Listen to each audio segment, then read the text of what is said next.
It's not just like a force of nature. I think that would be a totally wrong way of thinking about capitalism.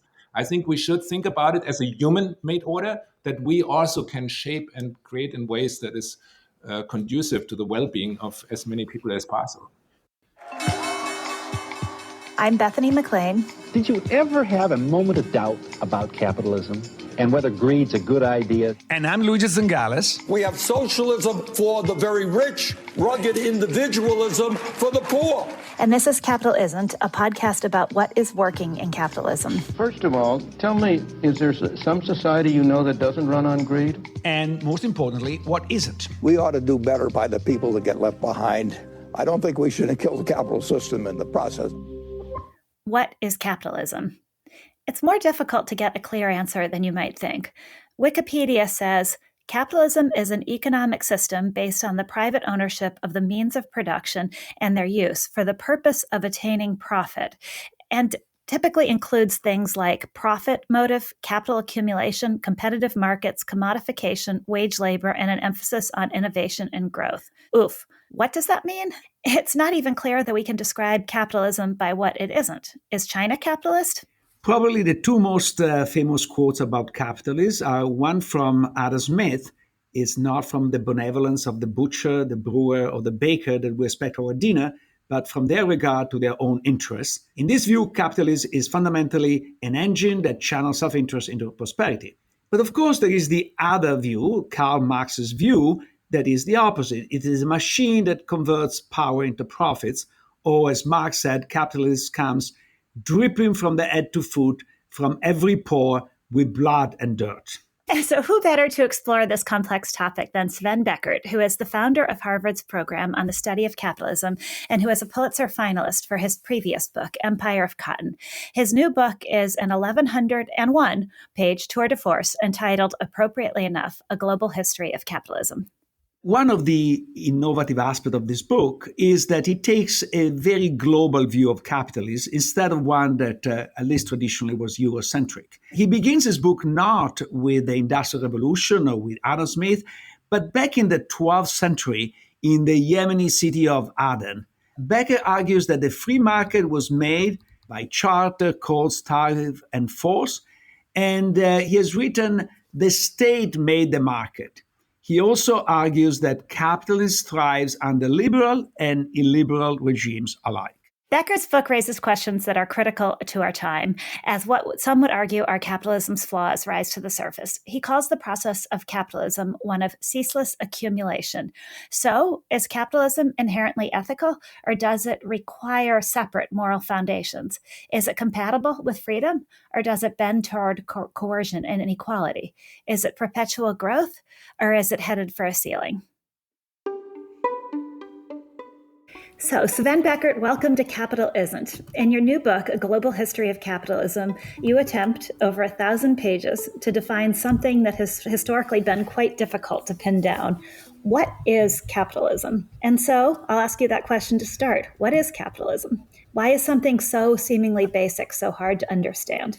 I think you are right that capitalism is difficult to understand, or even sometimes difficult even to notice, because we live in a world that is deeply structured by capitalism. And sometimes it's like the fish in water. It's hard to really understand and even notice the kind of mechanisms and the processes that you're surrounded by.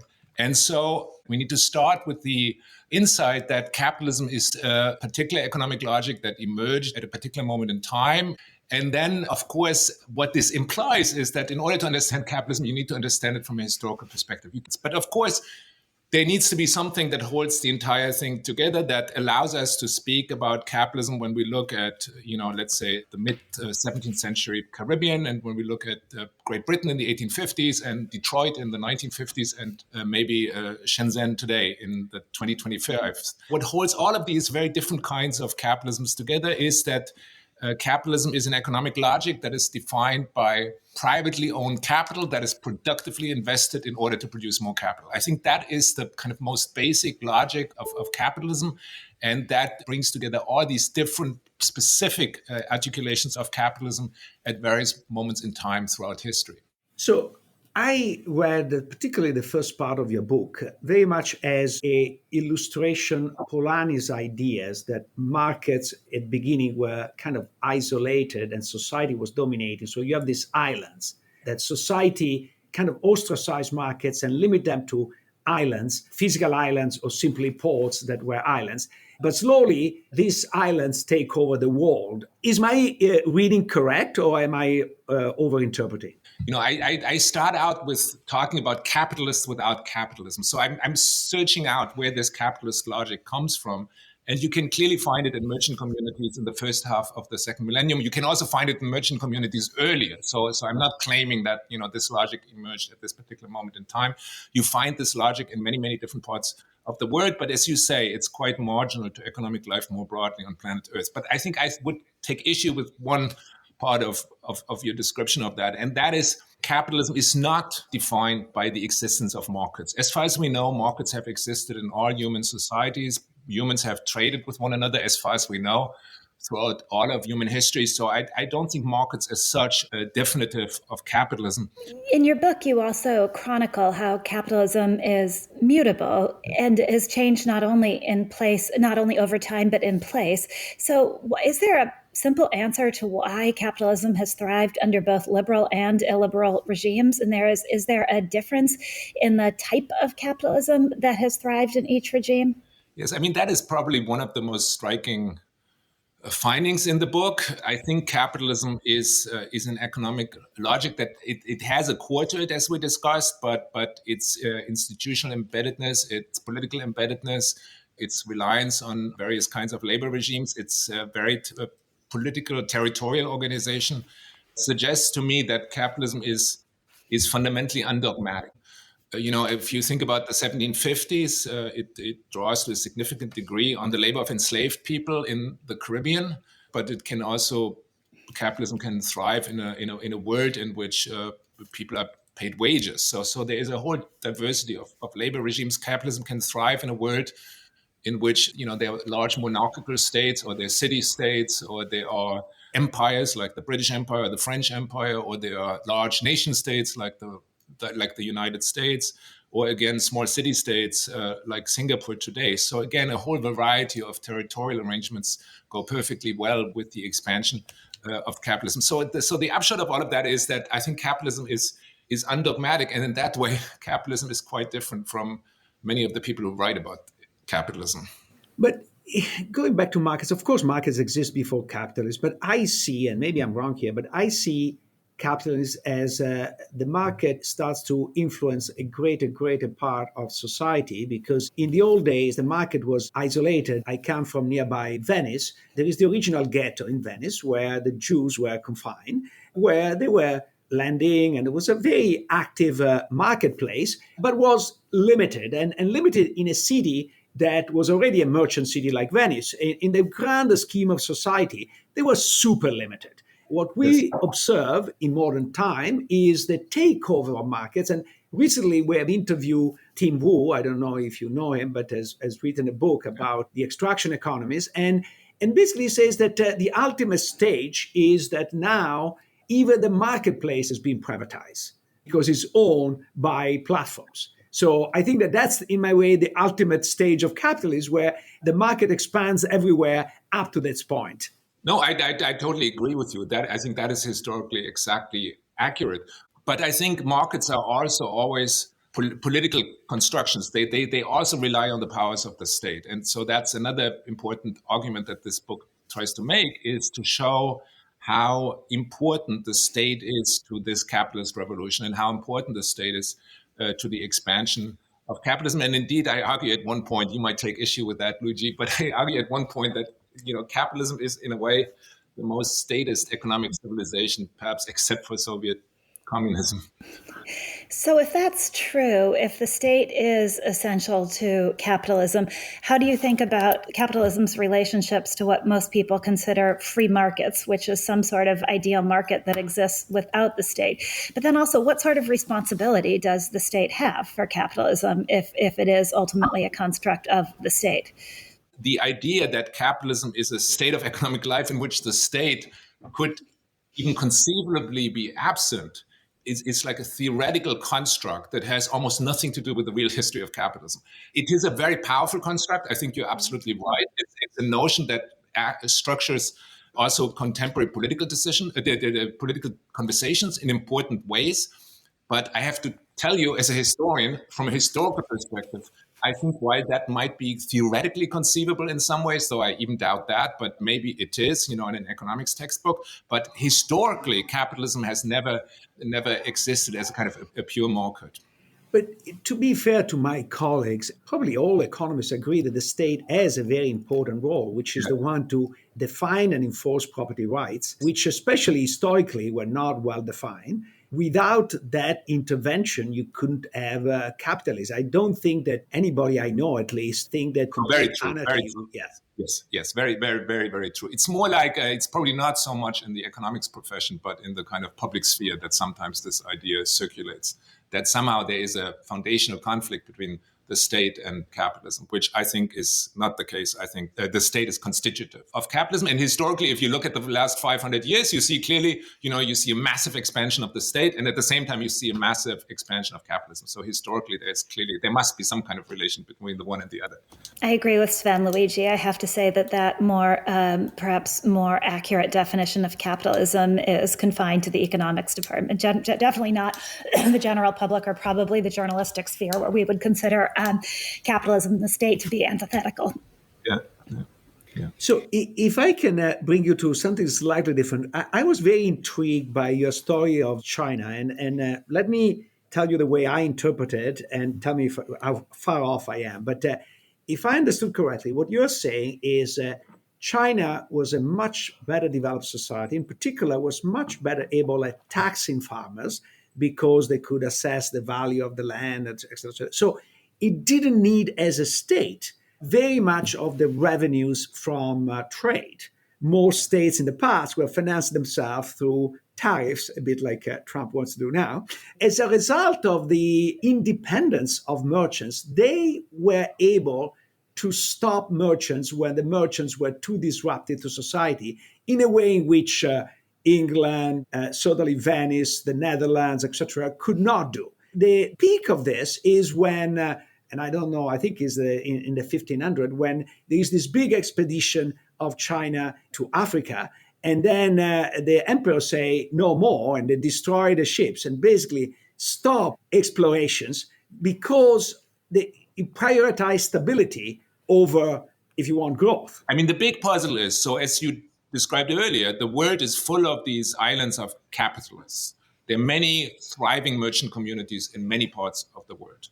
But there is something happening on the European continent that is quite unique. And that is that in the 15th century, and then also especially in the 16th century, these European merchants now do something that nobody else in the world does. And that is they are able to project their capital into the far reaches of the Atlantic Ocean, first off the coast of Africa and then off the coast of the Americas and then into the Americas. They also begin to insert their capital in more meaningful ways into agrarian and then also industrial production on the European continent itself. So what the question is then, what enables merchants to do this? And I think my explanation of this divergence, which makes Europe really quite different in the 16th century from merchant communities elsewhere, is that these European merchants build a kind of coalition with the state, and they align themselves with state power that allows them to break down some of the geographic barriers to the expansion of their economic logic, but also to break down some of the social barriers to the expansion of their logic. This is a slow process. This is not something that's happening overnight. It's something that takes many decades and even many centuries to develop. But there is, I think, no similar development in other parts of the world. The merchant communities of China and India and the Arab world were strong, they were rich, they had accumulated capital, they were actually much superior in manufacturing, especially India and China. So there was nothing in the water, there was nothing in the culture that kind of made them categorically different from merchant communities in Europe. But I think what made them categorically different eventually was this weird alliance that emerged between state power and the power of merchants in 15th and 16th century Europe that now propelled Europe on a trajectory that is quite different from those of other parts of the world. And why is this so? I think this is actually ironically has something to do with the relative weakness of European states and the relative weakness of European merchant capital, which is something, Luigi, you also already mentioned. These European states were not as bureaucratically capable, and they were not, and they were also relatively small, territorially relatively small. They spent a hell of a lot of money fighting each other in wars, and that made them deeply dependent on the people who could mobilize resources for this warfare, namely the merchants. And at the same time, the European merchants were hemmed in because they understood very well that the riches of the world were to be found in Asia, in India, and in China. But the problem they encountered was that between India and China, there was also a powerful community of merchants in the Muslim world. And they tried to get around that. And then they went around it by going into the Atlantic Ocean, because they did believe that if they go west, they would find a sea route to India, which obviously Christopher Columbus was most prominent among them.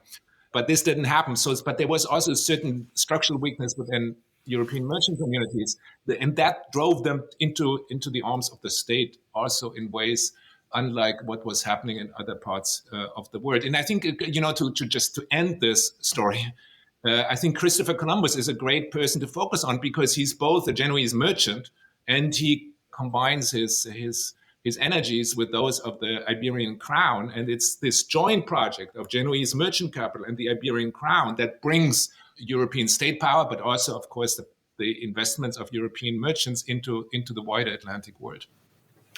Now, one of the big advantages of starting capitalism so early as you do is that you can ask the question about what is the role of capitalism in triggering the Industrial Revolution. Because if you have the two coincides, then you cannot speak about cause and effect. But if they two do not coincide, then you can ask a question. So what is your answer? Because I couldn't grasp it very clearly from the book. Is really capitalism the cause of the Industrial Revolution or not? Why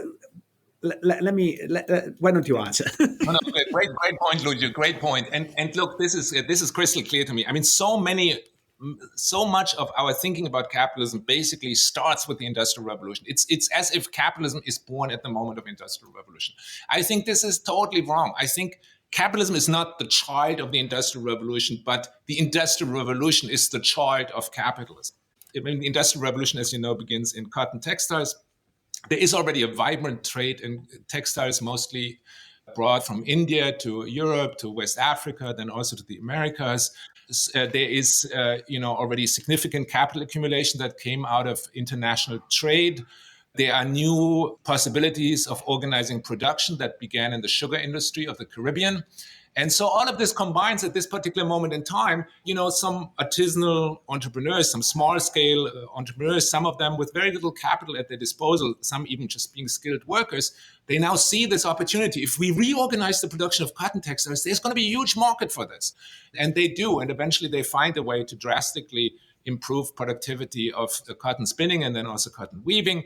And this is what launches the Industrial Revolution. But this is inexplicable in my mind. It's inexplicable if you don't embed it within this longer history of capital and the kinds of global connections that it produces. You cannot understand the British Industrial Revolution just by looking at Lancashire. I actually think you understand almost nothing about the Industrial Revolution by doing that.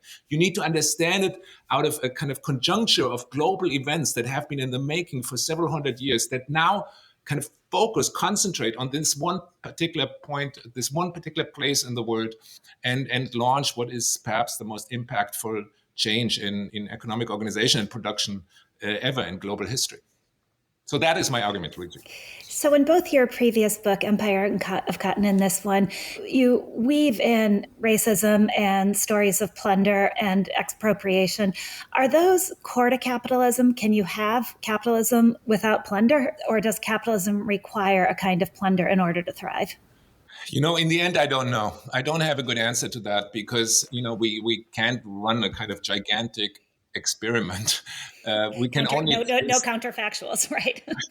So we can only try to come to terms with, understand, and chronicle the history as it actually unfolded, and we can see a variety of things. For one, we can see there are many capitalist economies, and if you think about the world after the 19th century, after the late 19th century. This is a world without plantation slavery. I mean, I understand slavery persists in various forms in various parts of the world, but the kind of plantation slavery that is so important to the capitalist revolution since the 1600s, that is clearly not a central part of the global capitalist economy in 1900, and it's certainly not a central part of the capitalist global economy today. So capitalism can exist without slavery. Okay, this is point number one. Can capitalism exist without colonialism? Yes, it can exist without colonialism. It is true that for a long moment in the history of capitalism, colonialism plays a very important role. But if you look at the world today, you wouldn't want to argue that colonialism is like a major factor in explaining contemporary capitalism. So yes, capitalism can exist without colonialism. So in a way, that is kind of a natural experiment. We can see that. That said, we can also see that historically, at a certain moment in time, both slavery, colonialism, but then also the dispossession of lands, for example, from Scotland to the Americas and everywhere in between. It plays a very important role in the history of capitalism. And now let us ask the question of why that is so. Why is that kind of extra market coercion so important at a particular moment in the history of capitalism? And I think the reason for that is the capitalist revolution is a very difficult project, which is also why it unfolds so slowly over so many centuries. It is such a radical departure from how many people on planet Earth organized their economic lives previously that it was very hard to spread this logic into new geographic areas and into new spheres of social and economic life. And that's where we see the kind of coercion in this history coming in. Just think about all these European elites, these aristocratic elites, many of whom were very reluctant to kind of share, their power with upstart merchants because they really drew great profit from exploiting the local peasants and taking away their products. So they were often quite reluctant to let the logic of capitalism spread into new spheres of economic life. And just think about all these people who all around the world engaged in subsistence production, who were very reluctant to, suddenly become wage workers in some factories. And you can trace that in many, many different situations.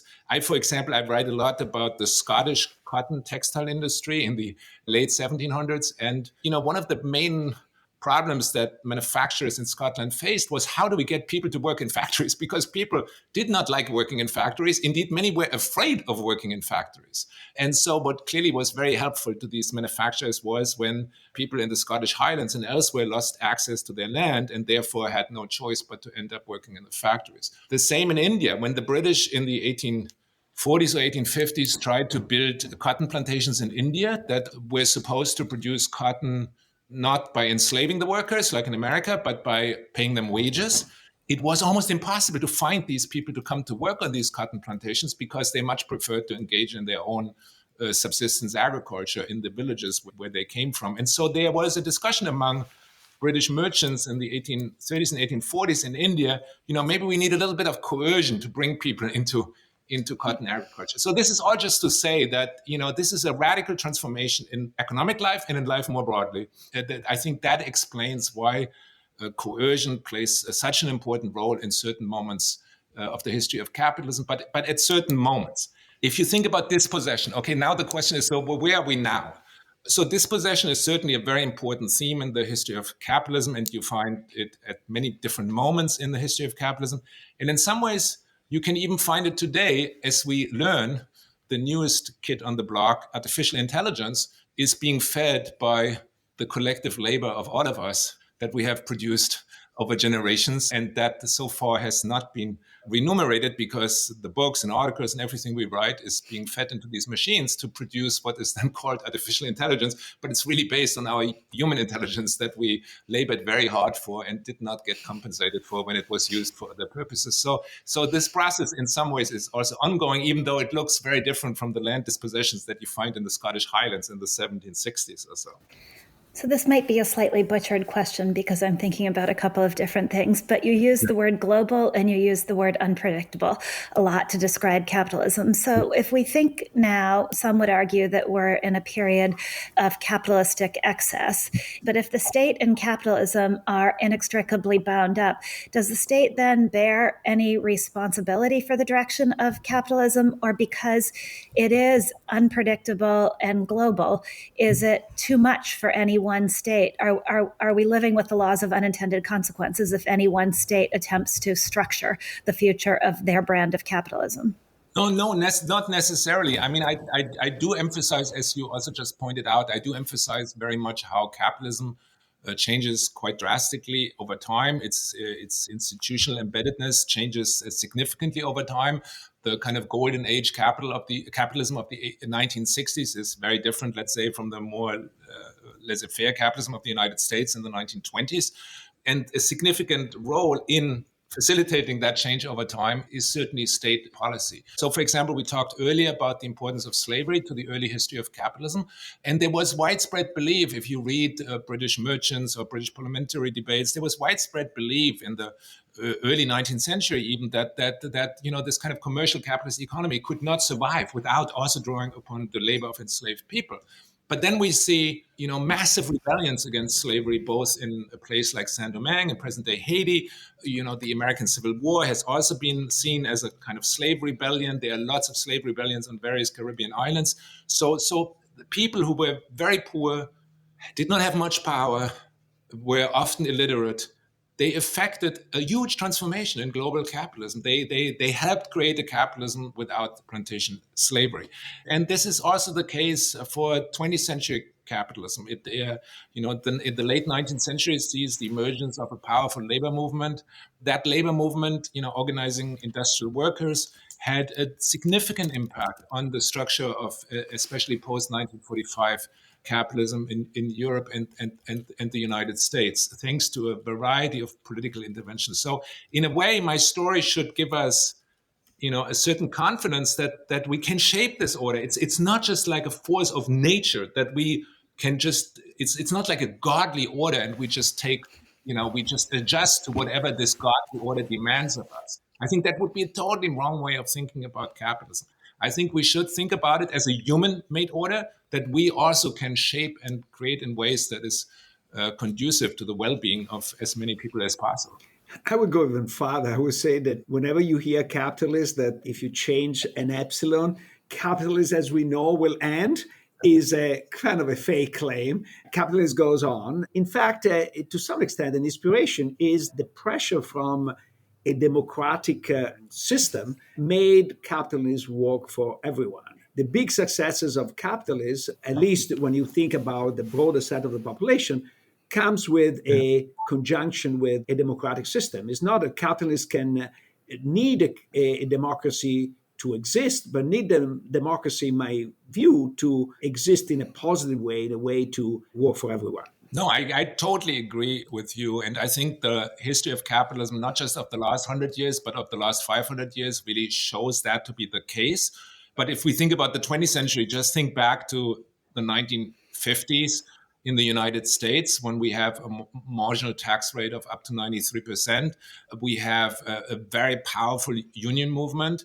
We have a significant compression of social inequality in the United States. And at the same time, we have really quite spectacular economic growth. So yes, I totally agree. And that should encourage us. We have, I think in the neoliberal era of the last 50 years, so many have kind of given up the idea that we can shape the society in which we live, because we are in the end just handmaidens of the market as God. But I think the history of capitalism shows this exactly not to be the case, and that we can actually shape the world and we can shape capitalism in a variety of ways.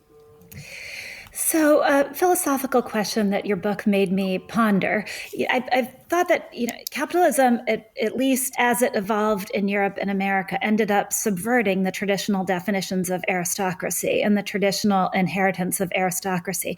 But now it seems to be creating its own form of an aristocracy of the very wealthy around the globe.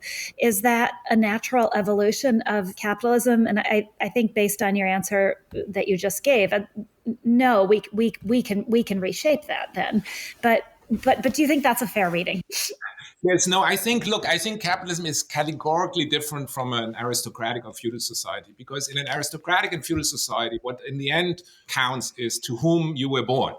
And there's really not much you can do to your social status. Once you were born to a feudal lord, it's categorically different from being born to a peasant family. And that's different in capitalism. Okay, capitalism, and this is one of the kind of emancipatory effects of capitalism. Capitalism does allow for social mobility. You can be born to the peasant and you can become a rich woman or a rich man.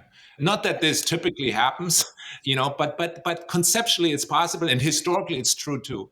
I write about this example of a Swiss cotton worker in the 19th century who is just a skilled worker, and by the end of his life he owns like a number of factories. This is hard to imagine in the feudal order. So there is something categorically different here about capitalism. It does create possibilities for social mobility, at least conceptually.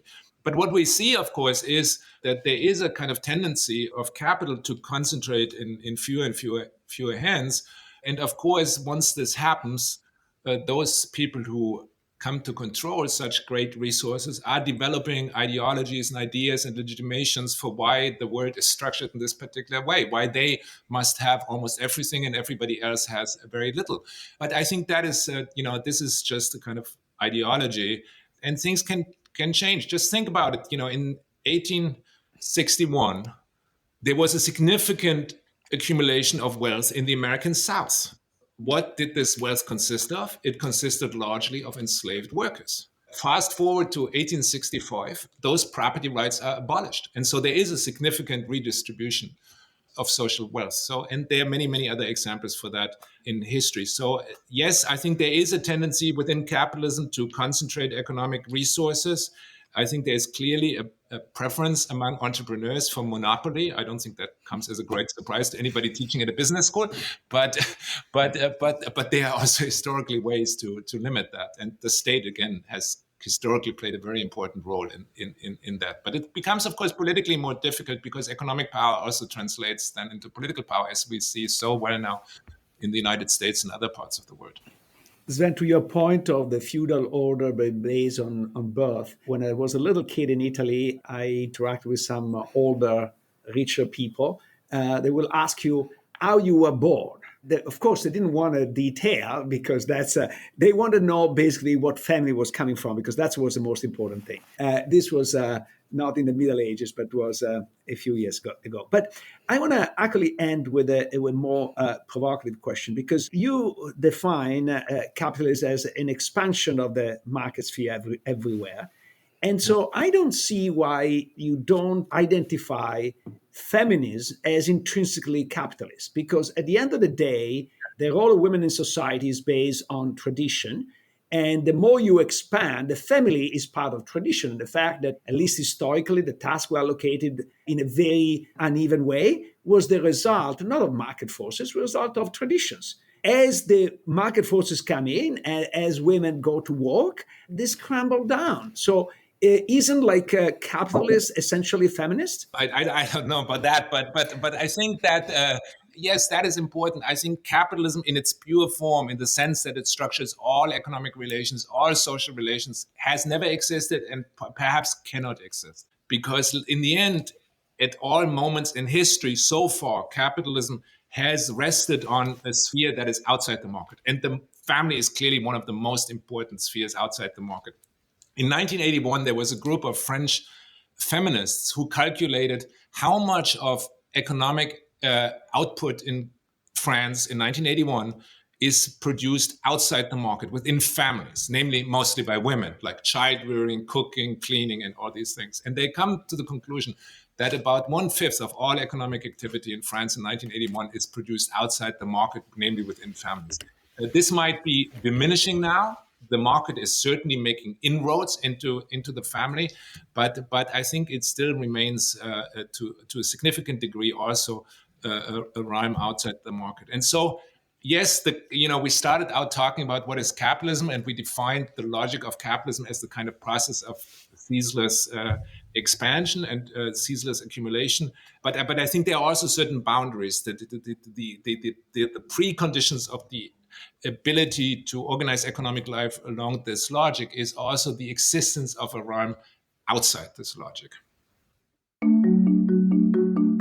If you're enjoying the discussions Luigi and I have on this show, there's another University of Chicago podcast network show you should check out. It's called Entitled.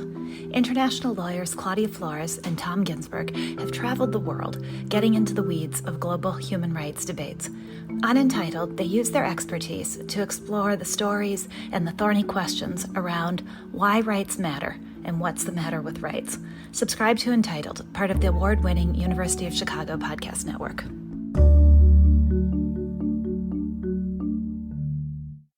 I was really curious about one thing he said. So I remember from a previous paper that you wrote about the Medici Empire in Florence back in the Middle Ages.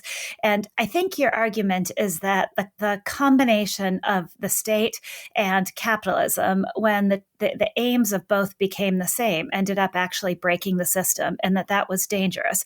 And so I thought it was really interesting that he made this argument that the state and capitalism evolved simultaneously, and that one of the reasons you saw a more aggressive form of capitalism, perhaps a more successful form of capitalism, come out of Europe first is because the state so desperately needed the merchants and needed capitalism. And there was this twining of the two. And so I thought that perhaps contradicted your point of view, but maybe I don't understand your point of view well enough. And I'm curious to know what you think of that. No, it doesn't. I was simply saying that in the case of the Medici, they made their fortune in a competitive market like lending, but then they used this fortune to completely capture the state to their own advantage in a way that was very rapacious and opportunistic. So they got concession for the mines, they got concession for this, they got concession for that, and they survived a long term as a powerful family because they transformed their money into power. The secret of the most successful states, like the Republic of Venice or the Republic of the Netherlands or later England, was that the capture was by, if you want, a class, not an individual or a family like the Medici. And so, yes, they were at the service of a community. So there is no doubt that they were driven by the interest of the merchants. And think about the way in which England got involved in colonial India was because the East India Company started to conquer India, and then they had to basically rescue them at some point and bring the army. So I think there is clearly a role played by the merchant in shaping England, but it was more like a community rather than a family. And so that probably made things a little bit better. But why? Why would that make things better? Wouldn't that actually make it worse? And I'm hammering away at this because it does seem to me to be perhaps indicative of where we are today in the sense that in the US, the government and business are, I think, more enmeshed than they've been in previous administrations. And I'm trying to figure out if the past, either Beckert's view of the manifestation of capitalism in England might be more where we are, or if we're back in a Medici-like era. And so if there is a difference in the outcome, then that seems to me to be important.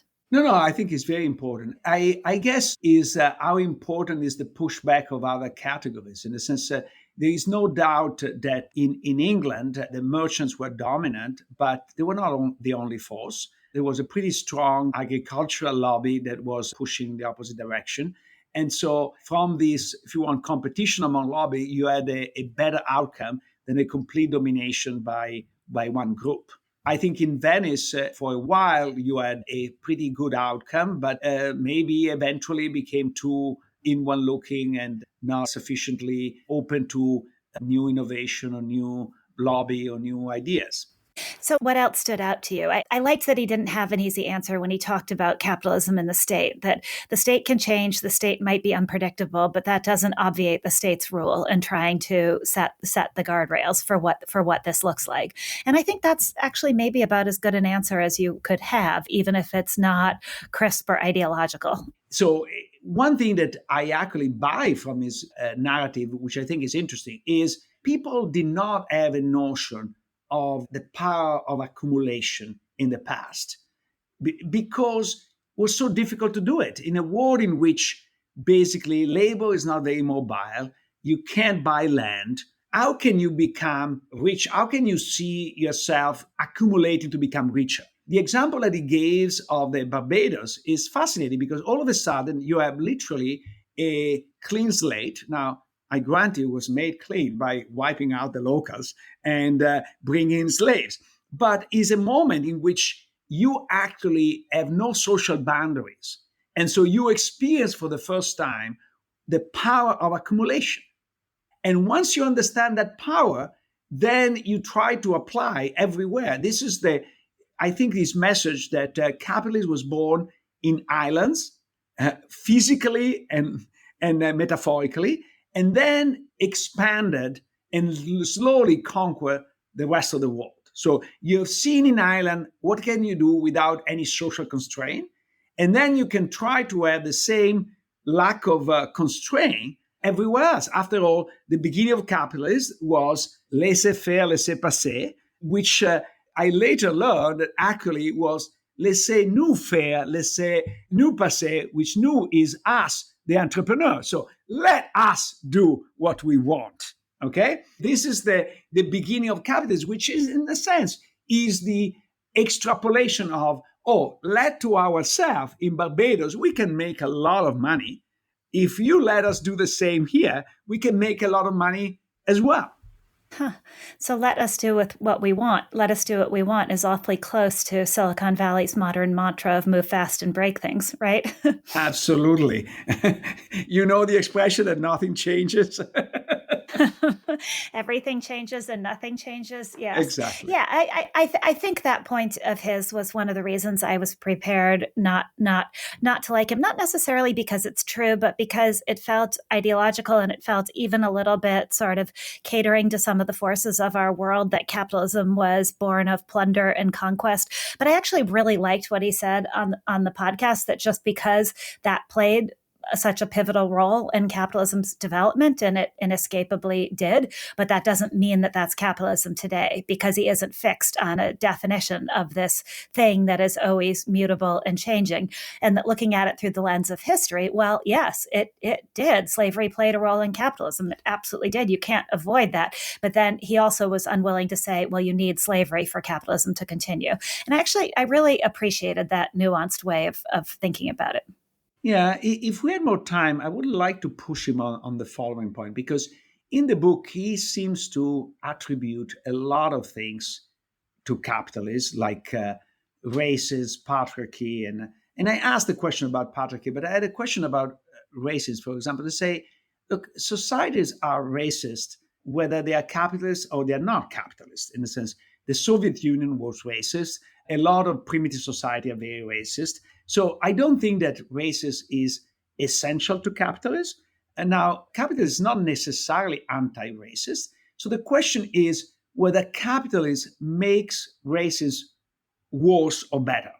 I think that with racism, my line, which is very much a Chicago line, is that actually makes racism less bad in society, because the people who are racist are penalized, and what matters is what is the marginal investors. And as long as the marginal investor is not racist, you don't feel the impact of racism as much than in a non-capitalist society. But I don't know what he would have thought. My guess is that he wouldn't have answered it independent of time and context. In other words, in the American South, when cotton ruled and slavery was how cotton producers produced their cotton, capitalism, probably the capitalist nature of cotton, probably made racism worse. Actually, I agree with you, but I distinguish between racism and slavery. Okay. I think that but that's a very good example, because to some extent slavery existed everywhere. For example, I was not aware until recently, and thanks to the sensitivity that's developed in the United States, I started to ask about in Italy when there was slavery and when there was not slavery. Okay, now the Pope made slavery of a Catholic or a Christian illegal, but if he wasn't a Christian, you could have a slave, and so there were slaves in Italy, pretty advanced age. So in the Renaissance, for example, was not unusual to have a slave that initially were actually from Central Asia, especially women. And later on, when Constantinople was conquered by the Turkish, then they started to import some slaves from Africa, but was mostly domestic slaves. So not that this is trying to condone slavery. What I'm saying is slavery was kind of marginal in society, and so the brutality and the scale were very limited. Capitalists basically took the slavery that was present everywhere in the world, because there was basically no state in the world in which there was slavery, and brought it up on a scale so massive, was terrible. And at some level, if you want to be positive, created a backlash. And that's one of the reasons why there was a resistance to slavery, but maybe it would have happened anyway. I don't know. But the point is, there is no doubt in my view that capitalism made slavery much worse. When it comes to discrimination, I think discrimination, competitive capitalism make discrimination less bad. I struggle with that but I think the part of that is because I'm not sure, going back to our earlier episodes on meritocracy, I'm not sure many of the places that would consider themselves meritocracies actually are, given what we see about people choosing other people who played the same sports as they did in college for the right job. And so I think if capitalism, maybe it's kind of back to that Adam Smith quote or our discussion about Adam Smith, if capitalism worked in this beautifully idealistic way, then I would think it would be very anti-discrimination of any kind. But I don't think we see the pure manifestation of capitalism in action very, very often. It is true, because I don't think we see pure meritocracies in action very, no. Very often. There is never pure meritocracy, but it is a fact that the University of Chicago, that, as you know, was founded much later than the most famous university on the East Coast, hire a disproportionate amount of Jewish faculty. And not out of love for Jewish people, but because they wanted to catch up to university in the East. The university in the East tended to discriminate against Jewish people. And so if you wanted to have good faculty that were available on the market, most of them were Jewish. The competition among universities reduced the effect of races. Now, this is not universal, it's not everywhere, but I think it is an interesting fact. Yeah, it's a really interesting fact, and you're right. That would have been a fascinating thing to debate with him. Again, my best guess is even understanding the different, even thinking about the differentiation between slavery and racism and not associating the two closely, is that you could probably point at an example. You could probably find whatever example you wanted to justify the point you wanted to make. But it's still a really interesting question. But it's not just, I agree, you can find an example, but I'm trying to understand even theoretically how these things interact. So think about, for example, pollution. He talks a lot about pollution and the damage to the environment, which is no doubt a side effect of capitalism. However, if you look at what they've done in the Soviet Union, it wasn't clear that in a non-capitalist world, actually, you would have done much better. So to what extent this is an impact of progress? To what extent is an impact of progress without a proper understanding of people? Because take, for example, China. China polluted a lot until very recently. And now all of a sudden became much more aware of this, and now has done gigantic steps in trying to reduce pollution. Think about India. India is polluting an enormous amount. Many of the cities are unlivable because of pollution. And you don't see a trend to fix it that in sight. Well, I think I would argue, and I don't know if this is what he would argue, but just based on the intellectual foundation of his book, this idea that the state makes the market. And in China, you saw this great lurch because the state set the rules.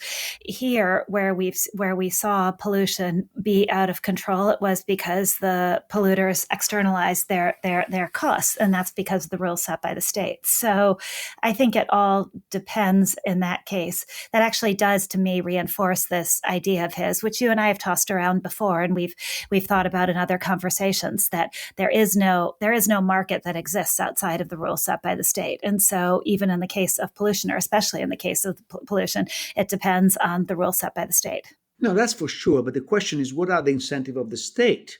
Right. You would expect the state in a, for example, Soviet economy to be more independent from producers, and so more sensitive to the issue of pollution. But it wasn't. I'm not sure I would think that, because I think of your previous point, it's still progress, and it's progress whether it's capitalist progress or progress toward keeping your population safe and warm, and fed. And so pollution seems to be worth the cost until it doesn't. Yeah, but so I think it would have been interesting, because having this discussion, to what extent is pollution a natural consequence of progress? To what extent is unique to the capitalist situation? Or more importantly, is capitalism exacerbating the pollution problem, or is attenuating the pollution problem? Depends on the rule set by the state.